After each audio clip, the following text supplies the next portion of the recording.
স্বাগত। সমসাময়িক বিষয় নিয়ে আমাদের নিয়মিত আয়োজন আপনার সঙ্গে অনুষ্ঠানের সঙ্গে রয়েছে আমি তপন মাহমুদ লিমন। আমাদের আজকের বিষয় তিস্তার কান্না, এবং এই বিষয়ে কথা বলার জন্য আমরা আমন্ত্রণ জানিয়েছি centre for environmental and geographic information services CEGIS এর নির্বাহী পরিচালক এবং জাতীয় নদী রক্ষা কমিশনের সদস্য মালিক ফিদা আব্দুল্লাহ খান। আপনাকে স্বাগত জানাচ্ছি আমাদের স্টুডিওতে। আমরা এই বিষয়ে কথা বলবো, যে বিষয়টার নাম বলছিলাম, আমাদের সঙ্গে যুক্ত হবেন রংপুর থেকে একজন অতিথি, তার সঙ্গে আমরা কথা বলবো। শুরুতে আপনার সঙ্গে আলোচনাটা শুরু করতে চাই। আজকে যে নামটা দিয়েছিলাম তিস্তার কান্না, এ কারণেই বলছি যে তিস্তা নিয়ে আমরা অনেক দিন ধরে আলোচনা করছি। তিস্তা আমাদের উত্তরের বলা যায় জীবনরেখা, উত্তরের জনপদের, এবং বহু মানুষ, কোটি কোটি মানুষ এটার সাথে যুক্ত এবং এই পানির উপর নির্ভরশীল। এই জীবন এবং এই তিস্তা নির্ভর একটা জীবন বলা যায় উত্তরের জনপদে রয়েছে। কিন্তু সেখানে আমরা প্রায় দেখি এখন পানি সংকটের কারণে অনেক নদী শুকিয়ে যাচ্ছে। শুষ্ক মৌসুম এলে আমরা একদম পানি সংকটে ভুগে চর কিংবা এই যে জীবনযাত্রার কিছু নানা রকম প্রভাব ফেলে, সেগুলো নিয়ে হয়তো আমরা কথা বলবো একটু ধীরে ধীরে। কিন্তু আমরা এই যে এত আলোচনা, এর মাঝখানে আবার আমরা জানি যে এর চুক্তি হওয়ার কথা ছিল 2011 সালে, সেটা শেষ পর্যন্ত হয়নি এখন পর্যন্ত নানা বাস্তবতায়। পরে তিস্তা মহাপরিকল্পনার কথা উঠে এসেছে, সেটিও এখন পর্যন্ত এক ধরনের আলোচনার পর্যায়ে আছে বলা যায়, খুব বেশি বাস্তবায়নের পর্যায়ে নাই। এই বিষয়গুলো নিয়ে আলাপ করতে চাই। কিন্তু সবার আগে এই তিস্তা আমাদের আসলে এরকম তো হওয়ার কথা ছিল না আসলে, কারণ এই নদীর এটা একটা আন্তর্জাতিক নদী, সেই নদীতে আমাদের হিস্সা রয়েছে, সেই হিস্সাও আমরা পাচ্ছি না। তার মানে আসলে আমরা এটা কি এই প্রাপ্তিটা এত সুদূর পরাহত হচ্ছে কেন? তার ফলে তো আমরা নানাভাবে ক্ষতিগ্রস্ত হচ্ছি। ধন্যবাদ। আপনি যেমনটা বলছিলেন যে তিস্তা একটি সীমান্ত নদী, আন্তঃসীমান্ত নদী ভারতের সাথে। আমাদের ভারতের সাথে যে 54টি নদী আছে তার মধ্যে তিস্তা একটি অন্যতম। এবং 2011-তে আসলে এই পানির হিস্সার জন্য একটি ইন্টেরিয়াম ড্রাফট এগ্রিমেন্ট দুই দেশই সম্মত হয়েছে। এটা আমি বলবো যে একটি বড় পাওনা। আরেকটি হচ্ছে যে 2021-এ যখন ভারতের প্রধানমন্ত্রী নরেন্দ্র মোদী যখন বাংলাদেশে এসেছিলেন মার্চে, সম্ভবত মার্চের 26-27, তখন আমাদের প্রধানমন্ত্রী বলেছিলেন যে আমাদের এই তিস্তার বিষয়টিকে গুরুত্বের সাথে দেখার জন্য এবং এটার আদৌ সমাধান করার জন্য। কারণ আমাদের তিস্তা অববাহিকায় বা তিস্তা যে আমাদের যেটাকে আমরা কমান্ড এরিয়া বলি, আপনি জানেন একটা যখনই একটি কোনো বারাজ বা কোনো কিছু একটা করা হয় তার একটি কমান্ড এরিয়া থাকে। সেখানে যে আমাদের এগ্রিকালচার প্রোডাক্টিভিটি আছে বা মানুষের জীবন জীবিকার আছে, সেটার দুর্বিষহর কথা মাননীয় প্রধানমন্ত্রী তুলে কিন্তু তখন বলেছিলেন। তখন 2021-এর মার্চে নরেন্দ্র মোদী বলেছিলেন যে আমরা এটাকে খুবই সিরিয়াসলি দেখছি এবং আমরা তাদের যে স্টেক হোল্ডারের সাথে ডিসকাশন করে আমরা এটার আশু সমাধানের কথা চাচ্ছি।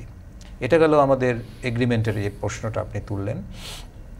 সেকেন্ড যে ব্যাপারটা আমি বলবো যে এই তিস্তা নদীর যে এগ্রিমেন্টের মধ্যে একটি খুব ভালো যে ড্রাফটটা হয়েছে, এটার মধ্যে একটা ভালো জিনিস হচ্ছে যে আপনি যেটা বলছিলেন যে পানি শুকিয়ে যাচ্ছে, পানি পাচ্ছি না। আমরা দেখবেন যে আমি নদী রক্ষা কমিশনের সদস্য হিসেবে বলছি যে হাইকোর্টের একটা রায় দিয়েছিল যে নদীরও একটি জীবন সত্তা আছে।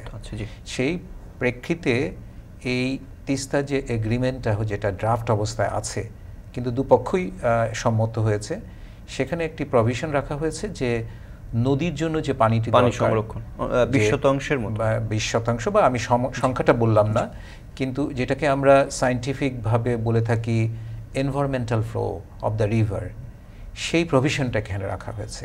আমি বলবো সেই দিক থেকে একটি ভালো, আপনি জানেন আমরা এখন পর্যন্ত বড় যে চুক্তিটা করেছি গঙ্গা নদী চুক্তি করেছি, আমরা কুশিয়ারাতে একটি 15 বছর ব্যাপী একটা MOU সাইন করেছি, আর তিস্তার ব্যাপারটা তো বললাম যে 2011-ই এটা দুই পক্ষের মধ্যে একটা সম্মত হয়ে আছে। কিন্তু এই চুক্তিটার একটা বিশেষত্ব হচ্ছে যে এখানে এনভায়রনমেন্টাল ফ্লো অফ দ্য রিভারের কথাটা বা প্রভিশনটা রাখা হয়েছে। এখন থার্ড যে পয়েন্ট আপনি বললেন যে মহাপরিকল্পনার কথা, দেখুন মহাপরিকল্পনা বা পলিটিক্যাল লেভেল অনেক ডিসকাশন হতেই পারে, সেটা মন্ত্রী পর্যায়ে হতে পারে, সচিব পর্যায়ে হতে পারে, বা আমাদের পার্শ্ববর্তী দেশ ভারত তাদের আগ্রহের কথা বলতেই পারে, সেটা ফাইন্যান্সিয়াল আগ্রহের কথা হতে পারে, আমি বলবো যে টেকনিক্যাল আগ্রহের কথা হতে পারে। কিন্তু তিস্তা নদীকে যদি আমরা একটু দেখি আলাদাভাবে, যেমন আমি বলতে চাই যে এটার উৎপত্তি কিন্তু আমাদের হিমালয় সিকিম থেকে প্রায় আমরা বলে থাকি যে আমাদের সমুদ্র তল থেকে প্রায় 5000 মিটার উঁচু থেকে এটা, এবং এটা একটা অ্যালুভিয়াল ফ্যান রিভার। অতএব এই আন্ডারস্ট্যান্ডিংগুলো যদি আমাদের টেকনিক্যাল লেভেলে না করে আমরা কোনো উদ্যোগ নেই, সেটা আমাদের ঠিক হবে না। অতএব মহাপরিকল্পনা আমরা করতেই পারি, কিন্তু সেই মহাপরিকল্পনাটি একটি বিশদ আমি বলবো যে সায়েন্টিফিক স্টাডির মাধ্যমে এগুলো আমরা যদি এগোতে পারি তাহলে এটার একটি ভালো সমাধান সম্ভব। আর আপনি যেটা বলছিলেন যে পানির স্বল্পতা এটা হবেই, কারণ হচ্ছে কি যে আমাদের তো ওয়াটারের যে টোটাল যে ফ্লো সেখানে তো আমরা বাড়াতে পারি নাই। আপনি জানেন যে নদীর একটি প্রবাহের একটি ক্যাচমেন্ট এরিয়া আছে, সেই প্রবাহের পরিমাণটাকে কিন্তু ঠিক বাড়ানো সম্ভব নয়, কারণ এটা বৃষ্টির উপর নির্ভর করে। কিন্তু আমাদের এই পানির উপর নির্ভরশীলতা বেড়ে গেছে, ডিপেন্ডেন্সি বেড়ে গেছে। তার মানে আমাদের এগ্রিকালচার প্রোডাক্টিভিটি বেড়ে গেছে, বিকজ আমাদের পপুলেশন বেড়ে গেছে। এখন ভারতেও যেরকম বেড়েছে, আমাদের বাংলাদেশেও বেড়েছে। এবং ভারত যেহেতু একটি ব্যারেজের মাধ্যমে পানির, ভারত যেহেতু পানি আটকে দিচ্ছে বা নিজের মতো কিছু ব্যবহার করছে, তার জন্য আমরা ডাউন স্ট্রিমে আমরা এটার একটা স্বল্পতা, পানি সংকটের একটা সৃষ্টি হচ্ছে। কিন্তু এটা চুক্তি না হওয়া পর্যন্ত এই সংকটের মানে আমাদের অন্তত যে যতটুকু পাওয়ার কথা এবং একটা ভালো পরিমাণে পানি আসার কথা, সেটা তো আসলে আমরা পাচ্ছি না, এবং সেটা তো অনেক বছর পার হয়ে যাচ্ছে। আমরা সম্মত হয়েছি বলা যায় 2011 সালে, এখন মানে 10-13 বছরের মতো চলে গেছে। এত লম্বা সময়, এবং আমি জানি যে সামনে নতুন সরকার, আবার ভারতের সরকার পরিবর্তন হবে, কিন্তু এতে কি আসলে মানে আমাদের এই চুক্তির ভাগ্যের কোনো পরিবর্তনের সম্ভাবনা দেখছেন আপনি? তিস্তার ভাগ্য, আমাদের ভাগ্যের কোনো পরিবর্তন? দেখুন, চুক্তিটা যেহেতু একটি একদম চূড়ান্ত পর্যায়ে আছে, আমি মনে করি যে এখন একটি পলিটিক্যাল ডিসিশনের উপর চুক্তির ভাগ্যটা নির্ভর করছে। যদি ভারত এখনই যদি রাজি হয়, যেমন আপনারা দেখবেন যে ভারতের কিন্তু একটি হচ্ছে আঞ্চলিক, আরেকটি হচ্ছে সেন্ট্রাল, দুটি গভর্নমেন্ট। তা সাধারণত সেন্ট্রাল গভর্নমেন্ট ইচ্ছা করলেই যে কোনো চুক্তি স্বাক্ষর করতে পারে, তাদের সেই ক্ষমতা বা তাদের সেই পজিশন আছে। কিন্তু সাধারণত এই চুক্তিগুলো আঞ্চলিক যে সরকার, যেমন গঙ্গা চুক্তি যখন হয় তখন দেখবেন যে পশ্চিমবঙ্গের সাথে কিন্তু আলোচনা করেই সেন্ট্রাল গভর্নমেন্ট চুক্তিটা স্বাক্ষর করেছিল। এখানেও আমাদের ভারতের যে ব্যাপারটা, তারা বিভিন্ন যে স্টেক হোল্ডার, তার মধ্যে অন্যতম হচ্ছে যে আমাদের যে ভারতের যে আঞ্চলিক সরকার আছে, আঞ্চলিক সরকারের সাথে আলোচনা করে এই চুক্তিটা স্বাক্ষর হবে বলে আমি বিশ্বাস করি। এখন এখানে আপস্ট্রিম কান্ট্রি হিসাবে ভারতের একটু এখানে আপনাকে কোঅপারেটিভ মাইন্ডেড হতেই হবে, কারণ আমরা যেহেতু ডাউনস্ট্রিম কান্ট্রি, আমরা যেহেতু আপনার বেশি এফেক্টেড হচ্ছি পানির উইথড্রর জন্য। আমি মনে করি যে সরকার ক্ষমতায় আসবে তাদেরকে সেই দৃষ্টিতে দেখতে হবে, কোঅপারেটিভ সেন্সে দেখতে হবে। এটা তো ধরেন যে প্রতিবেশীর যে দ্বিপাক্ষিক সম্পর্ক, নট অনলি আমি বলছি যে শুধু পানির হিস্যার বিষয়ে পেলাম কি পেলাম না, এটার সাথে তো আমাদের ধরেন রাজনৈতিক সম্পর্ক কিংবা দুই দেশের জনগণের যে আস্থার জায়গাটা ভারতের প্রতি, বিশেষ করে আমাদের বৃহৎ প্রতিবেশী ভারতের প্রতি, সেটার তো একদম সম্পর্ক রয়েছে। সেক্ষেত্রে আমরা বারবার দেখছি যে পশ্চিমবঙ্গের মুখ্যমন্ত্রী মমতা ব্যানার্জি তার অঞ্চলের পানির চাহিদা আছে বলে এক ধরনের চাচ্ছেন না এরকম একটা চুক্তি, সে বলা হচ্ছে মূল বাধা। কিন্তু এই নতুন সরকার বা ক্ষমতার পরিবর্তন হলে তো আমার তো মনে হয় যে পশ্চিমবঙ্গে তো হয়তো যদি মমতা ব্যানার্জি থেকে যান, বা তাহলে কি আসলে মানে এইবার কোনো ধরনের, আপনার কাছে কি মনে হয় যে কোনো ধরনের পরিবর্তনের সুযোগ রয়েছে?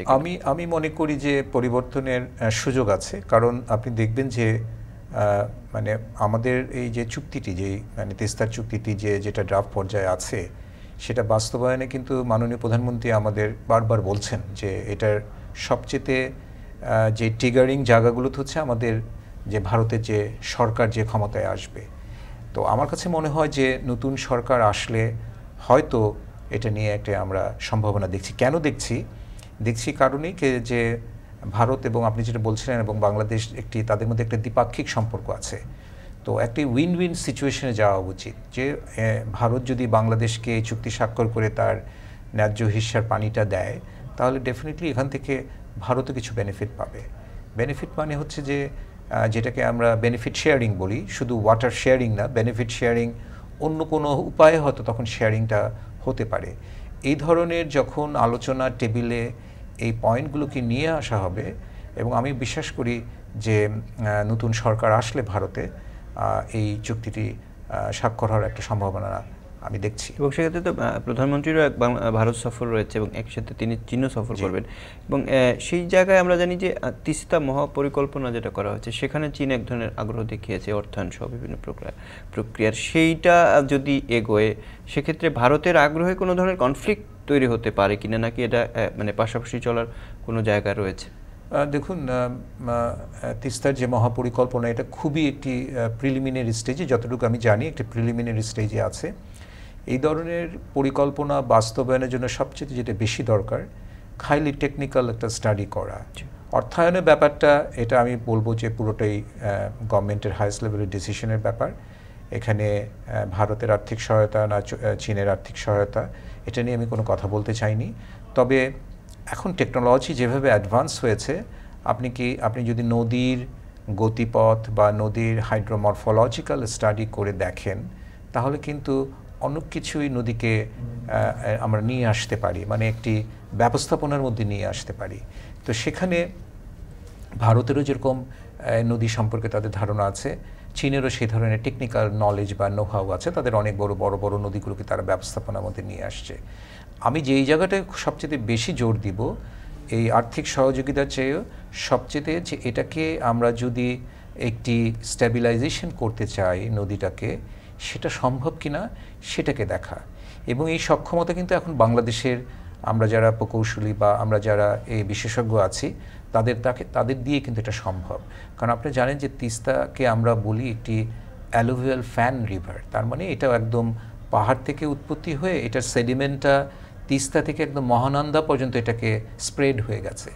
এবং এই নদী গত প্রায় 50-60 বছরে প্রায় ওয়েস্টার্ন সাইডে প্রায় 5 কিলোমিটার শিফট হয়েছে।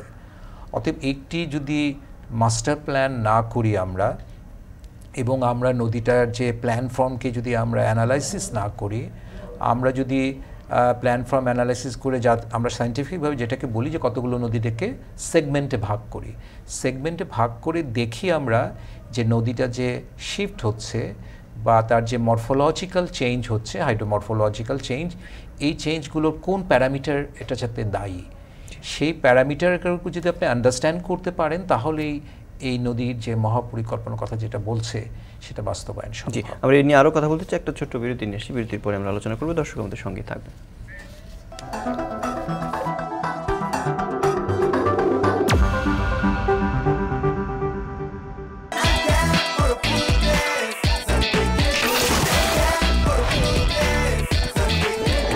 আনক্যাপ করো ফ্রুটনেস, সানকুইকের গুডনেস।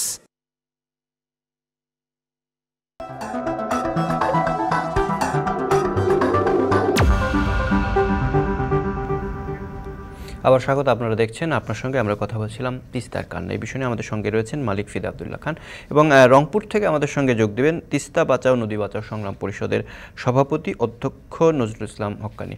আমরা একটু তার সঙ্গে আলাপ করতে চাই। আপনি নিশ্চয়ই আমাকে শুনতে পাচ্ছেন। আমরা যেটা জানতে চাচ্ছি যে এই যে তিস্তা নিয়ে আলাপ করছিলাম, তিস্তা অন্তত উত্তরবঙ্গের প্রায় 25টি নদীর এক ধরনের সম্পর্ক রয়েছে, নদী প্রবাহের সাথে জড়িত বা শাখা উপশাখা মিলিয়ে সব কিছু। এবং এই তিস্তার পানি সবসময় আমরা বলি পানির একটা সংকট রয়েছে। এই যদি আমরা বলি 25টা নদীর কথা বলি, সেক্ষেত্রে আপনি তো রংপুর অঞ্চলে আছেন, এই তিস্তা বাঁচাও আন্দোলন করছেন, আপনার কাছে কি মনে হয় এই এত বছরে আসলে আমাদের এই নদীটা মানে আমরা কতটা বাঁচাতে পারছি নদীটাকে, বা নদীটা কি আসলে খুবই ঝুঁকির মধ্যে রয়েছে কিনা সেটা একটু যদি আমাদের ব্যাখ্যা করেন, সেইখানকার জীবনযাত্রা সম্পর্কে যদি একটু আলোকপাত করেন। ধন্যবাদ।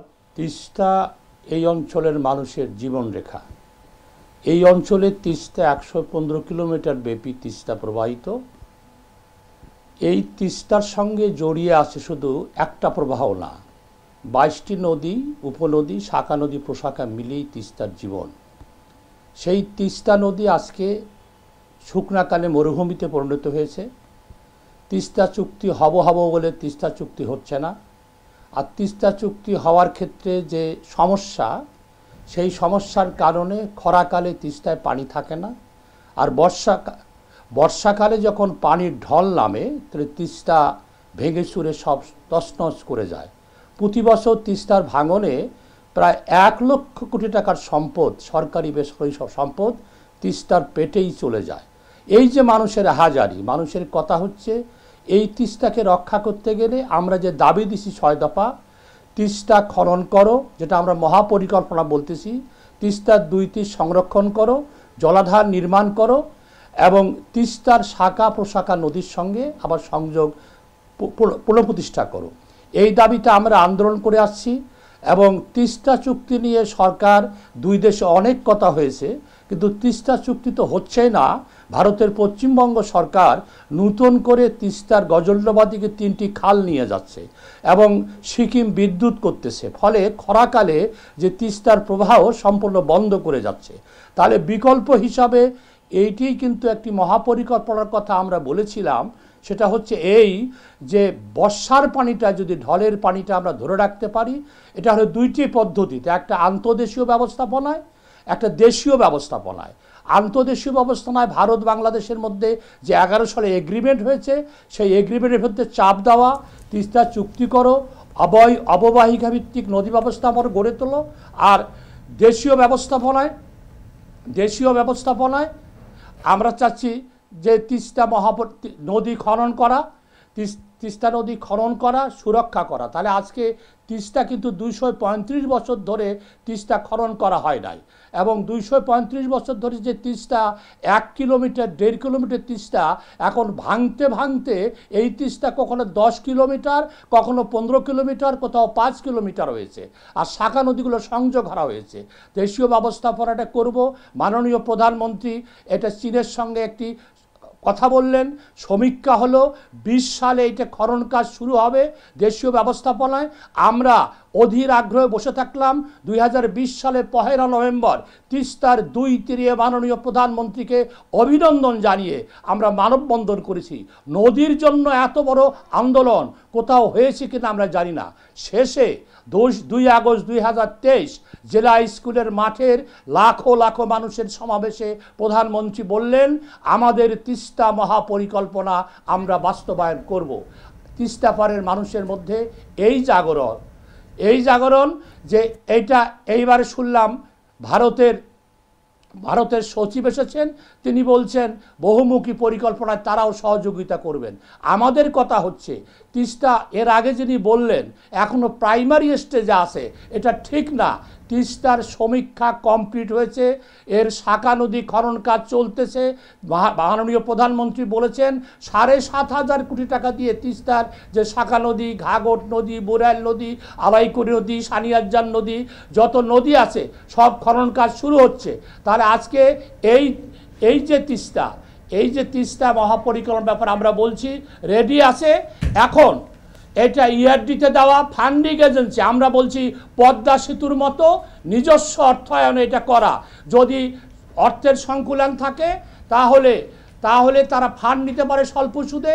কারিগরি সাহায্য লাগবে, কিন্তু যারা নদী বিজ্ঞানে উন্নত তাদেরই সাহায্য নিতে হবে। তাহলে এটা দেশীয় ব্যবস্থাপনায় আমরা নদী সুরক্ষা করলে নদীর ভাঙ্গন কমবে, কিন্তু খরাকালে পানি প্রাপ্তির জন্য তিস্তা চুক্তি আমরা চাই। নিশ্চয়ই আমরা সেটা সবাই হয়তো এই প্রত্যাশা রয়েছে তিস্তার চুক্তিটা হোক। আপনার কাছে জানতে চাই যে আপনি যে বাস্তবতার কথা বলছিলেন সেখানের শাখা প্রশাখাগুলো খনন করা শুরু হয়েছে, আসলে এখন পর্যন্ত যে মানে আপনাদের স্থানীয়ভাবে একটা হচ্ছে ধরেন আমরা জানি যে ভারত পানি প্রত্যাহারের ফলে এক ধরনের মানে পানির সংকট তৈরি হয় বিশেষ করে শুষ্ক মৌসুমে, কিন্তু আমরা স্থানীয়ভাবেও দেখি যে নদীকে সংরক্ষণের যে জায়গাগুলো থাকে মানে আমাদের স্থানীয় পর্যায়ে নদীকে বাঁচানোর যে জায়গাগুলো, নদীকে দূষণমুক্ত রাখা, সেই জায়গাগুলোর ক্ষেত্রে আপনারা কি ধরনের কাজ করছেন বা সেই ধরনের কোনো সংকট আমাদের রয়েছে কিনা?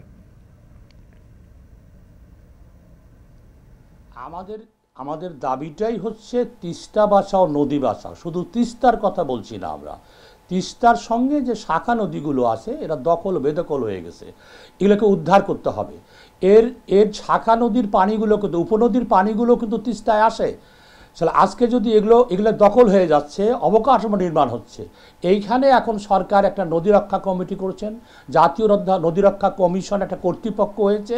জাতীয় নদী রক্ষা কমিশনের কর্তৃপক্ষ হলেও তেনাদের কাছে কোনো প্রশাসনিক ক্ষমতা নাই। তাহলে আমরা মনে করি এই নদী রক্ষা করতে গেলে সামাজিক আন্দোলন যেটা দরকার, আজকে সামাজিক যে আন্দোলন, সেই আন্দোলনটা কিন্তু তিস্তা বাঁচাও নদী বাঁচাও সংগ্রাম পরিষদ সর্বস্তরে গড়ে তুলছে। এবং এটা শুধু একটাই আন্দোলন না, মানববন্ধন শুধুই না, মানববন্ধন, গণসমাবেশ, স্তব্ধ কর্মসূচি, নদীর পারে পারে। সামনের কিন্তু পৃথিবীতে এই পানি সংকটও দেখা দেবে। এই অঞ্চলে কিন্তু খরা কিন্তু বাঁচতেছে, দীর্ঘস্থায়ী হচ্ছে, খরা দীর্ঘস্থায়ী হচ্ছে, ভূগর্ভস্থ পানির স্তর ক্রমাগত নিচে নেমে যাচ্ছে। তাহলে আজকে দেশীয় ব্যবস্থাপনায় আমাদের যে নদীগুলোকে আমরা সুরক্ষা করতে পারি, শাখা নদীগুলোকে, উপনদীগুলোকে, মূল নদীগুলো সুরক্ষা করতে পারি, বর্ষার আমরা ভাটিতে বসে একটা আমাদের সুবিধা আছে, ঢলের পানিটা আমরা ধরে রাখতে পারি। এই পানিটা যদি আমরা রিজার্ভ করতে পারি এবং শাখা নদীতে আমরা দিতে পারি, তাহলে পানির ভূগর্ভস্থ স্তর এই অববাহিকার 2 কোটি মানুষের সেচের কাজ এবং পানির ভূগর্ভস্থ স্তর উঁচু হয়ে যাবে। আজকে কিন্তু লোনা পানি সাগর থেকে উঠতেছে, আমাদের তিস্তা ব্রহ্মপুত্রের উপনদী, সেই পানি কিন্তু আজকে উল্টো দক্ষিণাঞ্চল লোনা পানি ঢুকতেছে, লবণাক্ত পানি ঢুকতেছে। আজকে যে মিঠা পানির সংকট দেখা দিয়েছে, তাহলে আজকে পানির এই ব্যবস্থাকে বাদ দিয়ে আজকে যে রাজনৈতিক দলগুলো আছে, সেই রাজনৈতিক দলগুলোকে শুধু ভোটের জন্য না, একটা ঐক্যমত দরকার। এই অঞ্চলে শুধু তিস্তাই না, আমাদের 54টি নদীর আজকের এই অবস্থা, গঙ্গা এই অবস্থা, সারা দেশে এই অবস্থা। আমরা কিন্তু সেইটাই বলতে চাচ্ছি যে আজকে এই তিস্তা মহাপরিকল্পনা আমাদের কি, আমাদের নিজস্ব যে অস্তিত্ব আজকে যদি করতে পারি, ঢলের পানি ধরে রাখতে পারি, নদীকে এটা খনন করলে 174 বর্গ কিলোমিটার জমি উদ্ধার হবে। খননকৃত জমির 2 ধারে আমরা আধুনিক কৃষি, মৎস্য, পর্যটন করতে পারবো এবং এখানে আমরা এই নদীকে ঘিরে হোয়াংহোর মতো একটা জায়গা করতে পারবো। তিস্তা পাড়ের মানুষ বলে তিস্তার কান্না হারনা। স্যার, আপনার কাছে আমরা আসবো, আপনি আমাদের সাথে থাকুন, আপনার কাছে আমরা আসবো। আমরা একটু আমাদের স্টুডিওতে রয়েছেন মালিক ফিদা আব্দুল্লাহ খান, আপনার কাছে জানতে চাই যে উনি অনেকগুলো বিষয় বলেছেন, সেটার মধ্যে রয়েছেন টেকনিক্যাল কিছু বিষয় রয়েছে, যেমন আমরা যদি জলাধার বা আমরা যদি রিজার্ভ করতে পারি পানির, কিংবা সেটাকে শাখা নদীতে দিতে পারি কিনা, সেই জায়গাগুলোর ক্ষেত্রে আমাদের অভ্যন্তরীণ যে এক্সপার্টিস ব্যবহার করা কিংবা কি ধরনের কাজ হচ্ছে বা কি হওয়া উচিত এই সময় আপনার কাছে মনে হয়? দেখুন, উনি যেমনটা বলছিলেন যে স্টাডি করা আছে, যদি ড্রেজিংয়ের কথা বলেন, ড্রেজিংয়ের স্টাডি আমাদের করা আছে। আর জলাধারের ব্যাপারটা, মানে নদীগুলোকে কিন্তু আমাদের প্রতিটা নদীটি কিন্তু আলাদা আলাদাভাবে বুঝতে হবে। একটি নদীর সাথে আরেকটি নদীর কিন্তু কোনো আমি বলবো যে ওইভাবে লিঙ্কেজ নেই। লিঙ্কেজ বলতে বোঝাচ্ছি যে তার যে ধরন, তার যে ক্যারেক্টারিস্টিক্স সম্পূর্ণভাবে আলাদা। তিস্তা নদীটা হচ্ছে আমাদের সবচেয়ে আমরা খাড়া বলি, মানে আমাদের বাংলাদেশে আমরা প্রায় 756টা নদীকে আমরা আইডেন্টিফাই করেছি রিসেন্টলি। এই 756টি নদীর মধ্যে অন্যতম আমরা চিটাগাং হিল ট্র্যাক্সের নদীগুলোকে যদি আমরা বাদ দিই, তিস্তা একটি খরস্রোতা এবং একটি স্লোপ যেটাকে আমরা বলি, সেটা প্রায় 18 সেন্টিমিটার পার কিলোমিটারে, যেখানে নিচের দিকে ঢালটা 18 সেন্টিমিটার পার 1 কিলোমিটারে, যেখানে যমুনার হচ্ছে 7 সেন্টিমিটার পার কিলোমিটারে। উজানের দিকে আসলে এটা আস্তে নেমে আসে। যত বেশি স্লোপ হবে তত পানি ধরে রাখার ক্ষমতাটা তত কমে যায়, কারণ পানিটা দ্রুত নেমে যায়। তো সাধারণত আমরা যারা সুবিধা আছে, আমাদের একটু সুবিধা আছে, যেটা হচ্ছে যেহেতু আমাদের ডালিয়াতে একটি ব্যারেজ আছে, সেই ব্যারেজের মাধ্যমে আমরা আপস্ট্রিমে জলাধার করে কিছুটা হলে আমরা পানি ধরে রাখতে পারি। এবং ব্যারেজের কাজটাই কিন্তু সেটা, যে আমরা ব্যারেজটাকে বন্ধ করে, গেট বন্ধ করে পানিটাকে আপস্ট্রিমে ড্রাই পিরিয়ডে পানিটাকে ধরে রাখলাম, সেখান থেকে আমরা ডাইভার্ট করে পানি থেকে আমরা কৃষি উৎপাদনে গেলাম। এখানে আমি দেখি একটি সম্ভাবনা আছে। আর যেটা বলছিলেন উনি যে ড্রেজিং করে নদীকে ফিরিয়ে আনা, হ্যাঁ, ড্রেজিং করে ফিরিয়ে আনতে পারবেন যদি উপর থেকে ফ্লো আসে। যদি উপর থেকে ফ্লো না আসে তাহলে কিন্তু আপনি ড্রেজিং করে কোনো লাভ হবে না। নদীর নাব্যতা ফিরিয়ে আনতে পারবেন না, কারণ শুধু ড্রেজিং দিয়ে নদীর নাব্যতা ফিরে আসে না। পানির ফ্লোটা না থাকলে আপনি নেভিগেশন বা অন্য কোনো কিছু পাবেন না। তার জন্য আমাদের যেটা সবচেয়ে এখন বেশি দরকার, চুক্তিটাকে স্বাক্ষর করা। এবং দেখবেন চুক্তিটা হচ্ছে আমাদের ড্রাই পিরিয়ডের জন্য, মানে আমাদের যেহেতু পানির স্বল্পতা হচ্ছে ড্রাই পিরিয়ডে, তার জন্য আমাদের ওই সময় এই চুক্তিটা আমরা স্বাক্ষর করতে চাচ্ছি 5 মাসের জন্য। আরেকটা যেটা উনি বললেন যে ফ্লাডের সময় আমাদের পুরা ভেঙে যায়, এই নদীর যে আপনার ক্যারেক্টারিস্টিক্স বা নেচারটাই এরকম, যেহেতু একটি পাহাড়ি নদী, পাহাড় থেকে উৎপন্ন হয়ে এসছে এবং আমাদের বাংলাদেশে অনেকটা ফ্ল্যাট প্লেন বলি আমরা, মানে খুবই ফ্ল্যাট একটা জায়গার মধ্যে নদীতে এসছে, অতএব মাটির বৈশিষ্ট্য হয়েই এটা সে দুকুল সেকে ভাঙবেই। আমরা দেখেছি যে স্যাটেলাইট ইমেজ থেকে আমরা যা কথা বলছি একদম তথ্যভিত্তিক কথা বলছি, যে আমরা গত 25 বছরে দেখেছি যে স্যাটেলাইট ইমেজ থেকে যে প্রতি বছরে প্রায় 200 থেকে 250 হেক্টর পার ইয়ারে আমাদের এই তিস্তাতে নদী ভাঙনের কবলিত হচ্ছে। এখন ব্যারেজ কি করে? ব্যারেজটা হচ্ছে আমাদের ড্রাই পিরিয়ডে পানিটাকে ধরে রাখে, আর যখন বর্ষার সময় তখন ব্যারেজের যতগুলো গেট আছে, এটা ভারতে যে গজলদবাতে যে ব্যারেজটা আছে আর বাংলাদেশের ডালিয়াতে যে ব্যারেজটা আছে, তখন কিন্তু গেট খুলে দিতে হয়। কারণ যেই পরিমাণ পানি আসে, আমি একটি ফিগার বললে আপনি বুঝতে পারবেন যে সর্বোচ্চ তিস্তার পানি প্রবাহ প্রায় 1,60,000 কিউসেক। তো এই যে 1,60,000 কিউসেক পানি যখন বর্ষার সময় আসবে, তো এটা তো আমরা বুঝতেই পারছি যে তখন যদি আমরা গেটগুলো খোলা না রাখি তাহলে এটা পুরো ভেঙে চুরে শেষ করে দিবে। এখন যেটা হয় যে প্রতি বছর এই পানির সাথে কিছু সেডিমেন্ট আসে, সেই সেডিমেন্টগুলো জমা হয়ে যায়, তার জন্য আমাদের ড্রেজিংটা দরকার। সেটা যদি আমরা পরিকল্পিতভাবে ড্রেজিংটা আমরা করতে পারি, নিয়মিত যদি আমরা ড্রেজিংটা করতে পারি, তাহলে এই বর্ষার যে পানিটা দুই দিকে উপচিয়ে পড়বে না, এবং পানির যে একটি ফ্লোর জন্য যে দুই পাশে যে আমাদের ব্যাংকের যে ইরোশনটা হয়, এটাকে আমরা কমিয়ে আনতে পারবো। আমাদের বর্তমান সরকার বা ধরেন পানি উন্নয়ন বোর্ড, পানি সম্পদ মন্ত্রণালয় অনেকগুলো উদ্যোগ নিয়েছে। আপনারা দেখবেন তিস্তার পাড়ে প্রায় 25 কিলোমিটার, যতটুকু আমি জানি 25 কিলোমিটারের উপর বাঁধ আছে, এবং প্রায় 20 কিলোমিটার উপর বাঁধ আছে, এবং প্রায় 25টির মতন বিভিন্ন স্পার বা গ্রোয়েন করে নদীর গতিপথকে একটি কন্ট্রোল করার চেষ্টা করা হচ্ছে। এখন যেহেতু একটি আমাদের ডালিয়াতে একটি ব্যারেজ হয়েছে, কাউনিয়াতে একটি ব্রিজ হয়েছে, তো এগুলোর জন্য নদীর গতিপথের মধ্যে একটি চেঞ্জ হয়। অতএব এগুলো যদি আমরা একদম সুন্দরভাবে বা ডিটেইলভাবে সমীক্ষা না করে কোনো কিছুতে আমরা হাত দিই, এটা বিপজ্জনক হতে পারে। এটা আমরা যারা এই নদী নিয়ে বিগত 30-40 বছর কাজ করছি, বা আমার সেন্টারে যারা কাজ করছে, এটা তাদেরই মতামত। অতএব একটি মাস্টার প্ল্যানের মাধ্যমে এটা করা দরকার, এবং অন্য কোনো নদীর তুলনা এখানে দিলে হবে না। চায়নার নদী করেছে তাদের যে ভূগর্ভস্থ বা ভূপরিস্থ যে গঠন প্রণালী, এটা বাংলাদেশের সাথে সিমিলার না। অতএব আমাদের নদীকে আমাদের মতন করে ম্যানেজ করতে হবে, আমাদের নলেজ দিয়েই। জি, সে বিষয়ে আরও আলোচনা করতে চাই, ঠিক কোন জায়গাটা আসলে আমাদের আরও মনোযোগ দেওয়া উচিত। একটা ছোট্ট বিরতির সময় আছে, বিরতির পরে এসে আলোচনা করছি। দর্শক আমাদের সঙ্গেই থাকুন।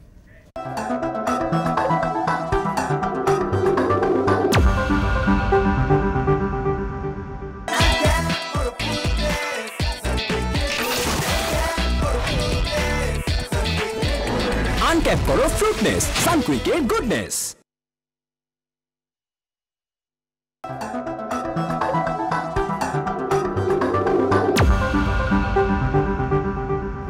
আবার স্বাগত। আপনারা দেখছেন আপনার সঙ্গে আমরা কথা বলছিলাম তিস্তার কান্না। এই বিষয়ে আমাদের সঙ্গে রয়েছেন CGIS এর নির্বাহী পরিচালক মালিক ফিদা আব্দুল্লাহ খান, এবং আমাদের সঙ্গে রংপুর থেকে যুক্ত হয়েছেন তিস্তা বাঁচাও নদী বাঁচাও সংগ্রাম পরিষদের সভাপতি অধ্যক্ষ নজরুল ইসলাম হক্কানি। আমরা একটু প্রথমে নজরুল ইসলাম হক্কানি স্যারের সাথে একটু আলাপ করতে চাই যে আপনি অনেক কথা বলছিলেন, সবশেষ যেটা জানতে চাই যে সব কিছুতেই হচ্ছে আন্দোলন হচ্ছে, দাবি দেওয়া উপস্থাপন করা হচ্ছে, সেখানকার জনজীবনের প্রভাব আমরা দেখতে পাচ্ছি, কিন্তু এই মুহূর্তে আপনাদের আসলে নদীকে রক্ষায় আপনার যদি হয়তো চুক্তি যদি আমরা হয়তো কখন হয় আমরা ঠিক জানি না, মহাপরিকল্পনাও ঠিক কখন কিভাবে বাস্তবায়ন হচ্ছে সেটার এখন পর্যন্ত আসলে প্রিলিমিনারি স্টেজেই আছে বলা হচ্ছে। সেক্ষেত্রে এই মুহূর্তে আসলে নদীকে রক্ষায় স্থানীয়ভাবে আপনাদের যে স্থানীয় জ্ঞান বা সেই জায়গায় থেকে কোনো ধরনের পরিকল্পনা বা চিন্তা বা আপনার পরামর্শ রয়েছে কিনা যেটা করা যেতে পারে, সেটা স্থানীয় মানুষের এক ধরনের জ্ঞান বা চিন্তা থাকে যেটা স্থানীয়ভাবে ওই নদী রক্ষায় ভূমিকা রাখতে পারে? ধন্যবাদ। ওনার কথা আমি শুনেছি। অর্থাৎ আমরা আগে বলেছি সর্বোচ্চ রাজনৈতিক সিদ্ধান্তের অপেক্ষায় আছে। নতুন করে মাস্টার প্ল্যান হবে, কবে হবে তা না, এটা মাস্টার প্ল্যান হয়ে গেছে। না হলে কিন্তু প্রধানমন্ত্রী বলেন না, বলছেন তিস্তা মহাপরিকল্পনা বাস্তবায়ন করবেন। তিনি সর্বোচ্চ কর্তৃত্বের অধিকারী। এবং তিস্তার যে ন্যাচারাল কথাটা বললেন, এখানে কবিরাজি চিকিৎসা দিয়ে, টোটকা চিকিৎসা দিয়ে তিস্তা ফ্লাসি লিভার, তিস্তার পানি প্রবাহ বর্ষাকালে 1,04,00,000 কিউসেক ঘনফুটে উত্তীর্ণ হয়, 6,00,000 ঘনফুটে উত্তীর্ণ হয়। এবং খরাকালে এটা গোটা তিস্তা 6,000 কিউসেক পানি থাকে। আমাদের এখানে একটা ব্যারেজ, ওদের একটা এখানে ব্যারেজ, ওরা 16,00,000 কিউসেক পানি ব্যারেজে ট্রান্সফার করতে পারে, আমরা 8,00,000 কিউসেক পানি ট্রান্সফার করতে পারি। খরাকালে আমাদের অন্তর্বর্তীকালীন চুক্তি হলো খরাকালে পানির প্রাপ্তি নিশ্চিত করা। এটা কিন্তু আমরা এই চুক্তিটা কিন্তু আমাদের দাবিতে আছে। আমাদের কথা হচ্ছে তিস্তা মহাপরিকল্পনার দিকটা কী, সেটা হচ্ছে যে আমরা আমাদের নদীকে নিজস্ব ব্যবস্থাপনায় ঠিক করব এবং এটা কারিগরি আমরা জ্ঞান নেব। সেটা তো সমীক্ষা হয়ে গেছে, এটা নতুন করে বলার কিছু নাই। তো আজকে যদি ভারতের সচিব যখন এসে বলে যে আমরাও তিস্তা বহুমুখী পরিকল্পনা আমরাও সহযোগিতা করব, তার মানে তারা এটা আপত্তি করেছিল কখন, যখন তিস্তার ডালিয়া ব্যারেজের উজানে যে 10 কিলোমিটার আমাদের আছে, এইখানে চীন এটা কাজ করুক, এটা যাইতে দেয়নি আর কি, তারা চিকেন লেকের কথা বলে। এখন প্রধানমন্ত্রী কিন্তু চীনেও গেছিলেন, চীন থেকে ফিরে এসে, এবং প্রধানমন্ত্রীর হুকুম ছাড়া, নির্দেশ ছাড়া কিন্তু চীনের রাষ্ট্রদূতরা এখানে সফর করেছেন। এই দ্বাদশ সংসদ নির্বাচনের আগেও কিন্তু এই নিয়ে কথা হচ্ছে। মাননীয় প্রধানমন্ত্রী ভার্চুয়াল মিটিংয়ে যুক্ত হয়ে বলছেন আর তিস্তা মহাপরিকল্পনা বাস্তবায়ন হবে। এখানে ভূ রাজনীতির ক্ষেত্রে যে সংকটটা দেখা দিয়েছে, এইটা আমরা মনে করি যে এইটা আমরা ভারত চীনের দ্বন্দ্বের কথা মনে করতেছি না। আজকে দক্ষিণাঞ্চলে এতগুলো পদ্মা সেতু হচ্ছে, পদ্মা রেল হচ্ছে, মেট্রো রেল হচ্ছে, এক্সপ্রেসওয়ে হচ্ছে, আজকে কর্ণফুলী টানেল হচ্ছে, পায়রা বন্দর হচ্ছে, সেখানে কিন্তু কোনো কথা নাই। এখানে এসে নতুন কথা বলা হচ্ছে, নতুন সংকট তৈরি করা হচ্ছে। আমরা বলছি দুইটি জায়গায় কাজ করতে হবে। একটা, এর আগে নিজস্ব উদ্যোগে তিস্তাকে এই ফ্লাসি লিভার যখন স্রোত নামে, ঢল নামে, তখন এই ফ্লাসি লিভারকে নিজস্ব উদ্যোগকে রক্ষা করার কোনো বুদ্ধি এখানে নাই। এই রকম বুদ্ধি করে পানি উন্নয়ন বোর্ড এই যে নতুন করে ঘোরার আগে গাড়ি জোড়া 1,500 কোটি টাকা, 1,500 কোটি টাকা ক্যারেন সম্প্রসারণ নামে যেটা করেছে, এটা পানিতে ভেসে যাচ্ছে। বন্যা যখন আসে, বর্ষা যখন আসে, গড় নির্মাণ নাকি পাথর নির্মাণের নামে আপনার এই গড়ের কথা বলে, যখন বর্ষা আসে, যখন গড়ের কথা বলে তারা প্রজেক্ট করে। এখনও কিন্তু বর্ষার আগে তারা প্রজেক্ট সাবমিট করছে যে এটা তৈরি করব। তাহলে এইটাকে মানুষ কি বলে, রংপুরের মানুষ স্থানীয় ভাষায় কি বলে, বাহে শেখের বেটি, তোমরা নদীটা খনন করি দাও, গভীর করি খনন করলে এখানে কিন্তু ফল্গু ধারাও আছে, আমরা ডাউন স্ট্রিমে আছে। আমরা যেটা বলতে চাচ্ছি, উনি যেটা বললেন, এটা কি বলতে চাচ্ছি আমরা, যে পানি রপ্তানি জলাধার কোনটা, জলাধার তো ওখানে ডালিয়া ব্রিজ ওখানে হবে, আমাদের শাখা নদীগুলোই জলাধার হবে। আমাদের ঘাগট, আমাদের আলাইকুড়ি, আমাদের সানিয়ারজান, আমাদের বুড়াইল, আমাদের মানাস, এই যে 22টি নদী আছে বুড়ি তিস্তা, এইটা যদি গভীর করে, এইটাই কিন্তু ঢলের পানিটা আটকে রাখবে। আর 10 ফিট গভীর করলে একটি ফল্গু ধারা উঠবে, একটু জোয়ার উঠবে নদীতে। আর আমাদের কথা হচ্ছে, আমরা তো তিস্তা চুক্তির কথা ছাড়ি নাই, এইটা কিন্তু দ্বিপাক্ষিক আলোচনায় করবেন না আন্তর্জাতিক আদালতে যাবেন, সেটা রাজনৈতিকভাবে সিদ্ধান্ত নিতে হবে। আজকে প্যালেস্টাইন আর ইসরায়েলের মধ্যে যে পানি চুক্তি হয়েছে, এটা কিন্তু তৃতীয় পক্ষ আমেরিকা ছিল, বিশ্বব্যাংক ছিল, অস্ট্রেলিয়া ছিল, তারা কিন্তু করেছে। সিন্ধু নদের 62 বছর আগে যে চুক্তিটা হয়েছিল, সেখানে বিশ্বব্যাংক কিন্তু সহযোগিতা করেছিল, কিন্তু ভারতের। তাহলে এখানে আমরা বলতেছি, দুই পক্ষে বঙ্গবন্ধু শেখ মুজিবুর রহমান 72 সালে জিআরসি বৈঠক যেটা করছে, 12 বছরের পরে একবার বৈঠক হলো। তাহলে এই কূটনীতিক প্রচেষ্টা অব্যাহত রাখতে হবে। এবং এই পানি আজকে ভারত আর পশ্চিমবঙ্গের তো নদী না, এটা আমরা কেন্দ্রের সঙ্গে চুক্তি করব। এইবার ভোটে, লোকসভা নির্বাচনে পশ্চিমবঙ্গে কি হয়েছে, নির্বাচনে জলপাইগুড়ি, কুচবিহারে কি হয়েছে, সেখানে তিস্তার পানি খরাকালে পানি আমাদের দেবে না, পানি খাল কাটে নিয়ে যাবে, এটা সবাই বলতেছে, রাজনৈতিক ইস্যু করেছে। তাহলে আজকে এটা করতে পারে না। কৃষ্ণ কাবেরী নদীর হাইকোর্টে রায় দিয়েছে, সেখানেও মানতেছে না। তাহলে আজকে এটা আন্তর্জাতিক আইন আছে, দেশীয় নৈতিকতা আছে, কোনো অভাবী ক্ষেত্রে আটকানো যায় না, সেই কূটনীতিক প্রচেষ্টা চলতে হবে। কিন্তু আমরা যে আমাদের নদী মেরে ফেলতেছি, আমাদের শাখা নদী হত্যা করতেছি, আমরা যে আমাদের নদী আমরা পরিচর্যা করতেছি না, এই দায়িত্ব তো আমাদের। তাহলে সেই জায়গায় দাঁড়িয়ে এই তিস্তা মহাপরিকল্পনা বাস্তবায়ন করলে একটু পদ্মা সেতুর চেয়েও বেশি লাভবান হবে, প্রবৃদ্ধি হবে, প্রতি বছর শরণার্থী হয়। স্যার আপনাকে অনেক ধন্যবাদ। আমরাও সেটাই চাই যে নিজস্ব অর্থায়ন হোক কিংবা যেভাবে হোক সরকার এই তিস্তার যে গুরুত্ব সেটা নিশ্চয়ই আমাদের সরকারও বুঝে, আমরাও বুঝি, সেটা বাস্তবায়ন হোক, দ্রুতই বাস্তবায়ন হোক, সেই প্রত্যাশা রেখে আপনাকে অনেক ধন্যবাদ আমাদের সঙ্গে যোগ দিয়ে চমৎকারভাবে বিষয়গুলো ব্যাখ্যা করার জন্য। নিশ্চয়ই পরের কোনো আয়োজন আপনার সঙ্গে ঠিকই দেখা হবে। আমরা একটু ফিরতে চাই স্টুডিওতে। আমাদের সঙ্গে রয়েছেন মালিক ফিদা আব্দুল্লাহ খান। উনি বলছিলেন যে শাখা নদীগুলো জলাধার হিসেবে ব্যবহার হতে পারে, আসলে সেই বাস্তবতা আপনি বিশেষজ্ঞ হিসেবে কি বলবেন?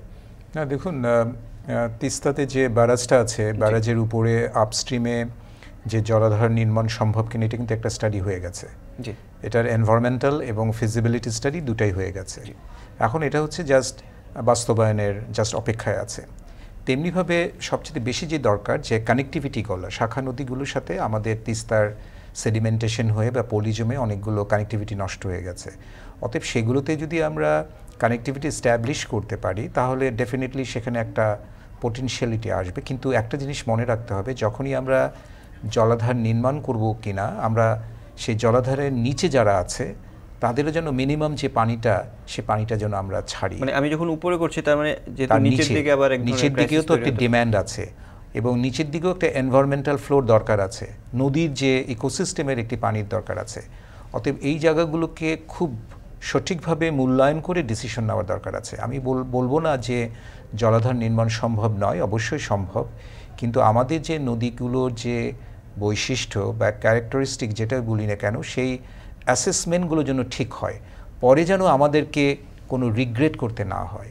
তার জন্য আমি বলবো যে সঠিকভাবে এটার মূল্যায়ন করে যেন আমরা জলাধার নির্মাণের দিকে যাই।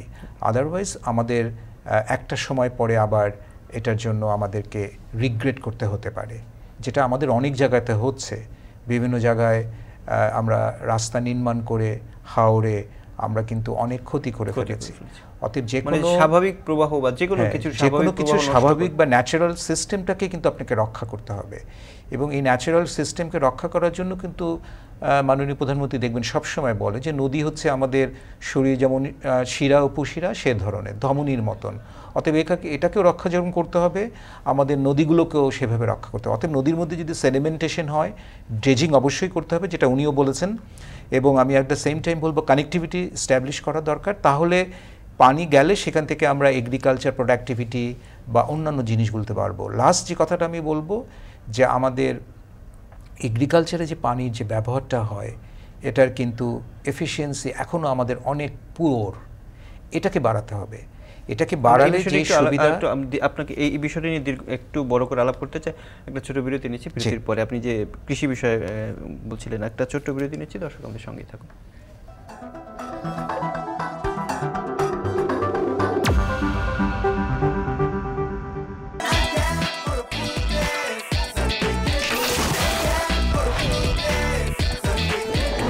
আনক্যাপ করো ফ্রুটনেস, সানকুইকের গুডনেস।